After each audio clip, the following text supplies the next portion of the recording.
Well, welcome to Wisdom from the House. This month, we're going to talk about attitude. Yes, attitude.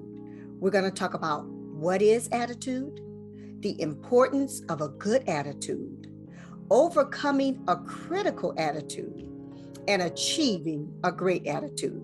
So subscribe to my channel and share these videos with everyone. And I mean everyone, because we all know somebody who needs an attitude adjustment. And I'm going to vouch for myself. Sometimes you just have those days and you need to check yourself.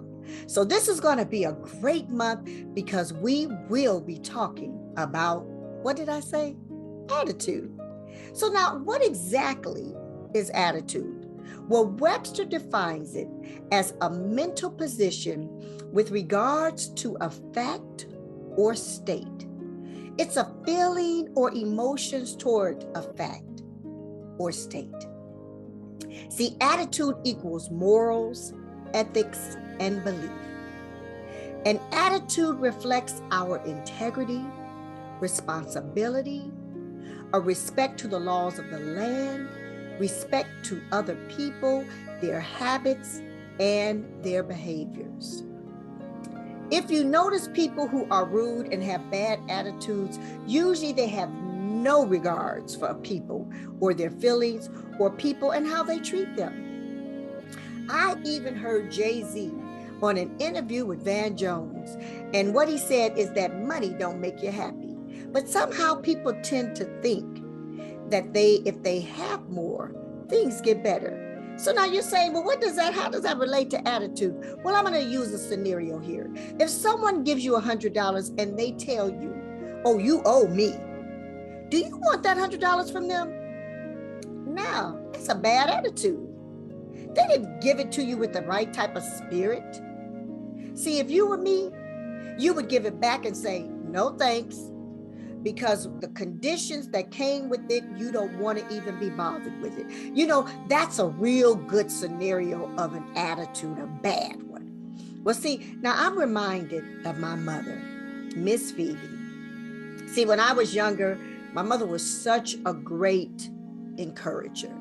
She would tell me things about, Mary, you're so smart. Oh, Mary, you're gorgeous. And coming from my mom, that meant the world to me. And it didn't matter what other people said about me. Now, see, I was always the smallest in the class, the shortest or the littlest, right? And you know, people always talk about people who are small. You notice I didn't say the word short, right? Not the right verbiage for people who are small. See, people would say, hey, how is the world down there? And I would say, hey, how is the world up there? Because the world down here is good. See, I had a real good attitude about my state of being.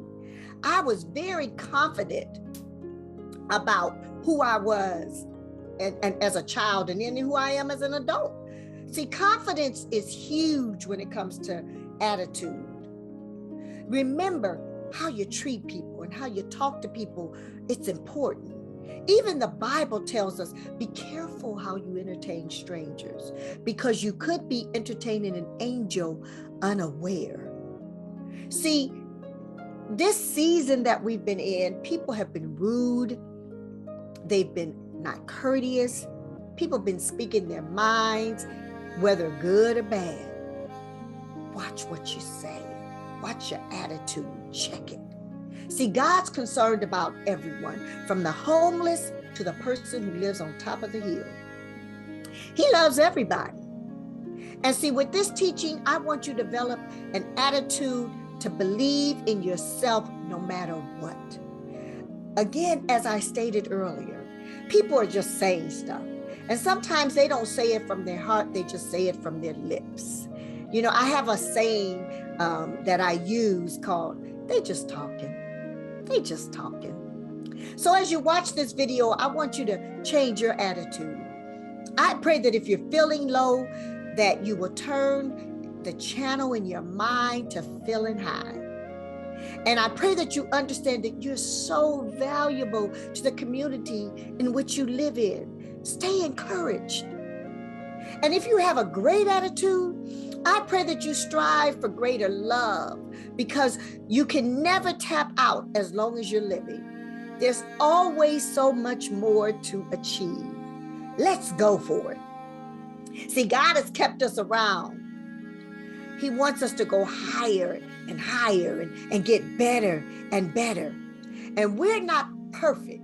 We're just striving for excellence. See, that's the difference.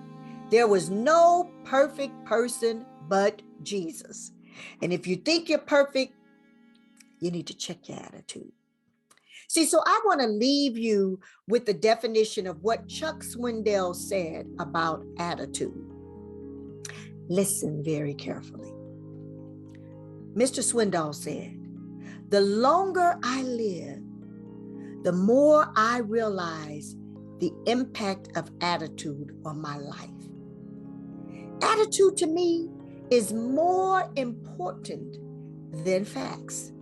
It's more important than the past, than education, than money, than circumstances, than failures, than successes. It's more than what other people think of you or say or do. It is more important than appearance, giftedness, or skill. See, attitude, it will make or break a company, a church, and even a home. The remarkable thing is we have a choice every day regarding the attitude we will embrace for that day. See, we cannot change our past. We cannot change the fact that people will act in a certain way. We cannot change the inevitable.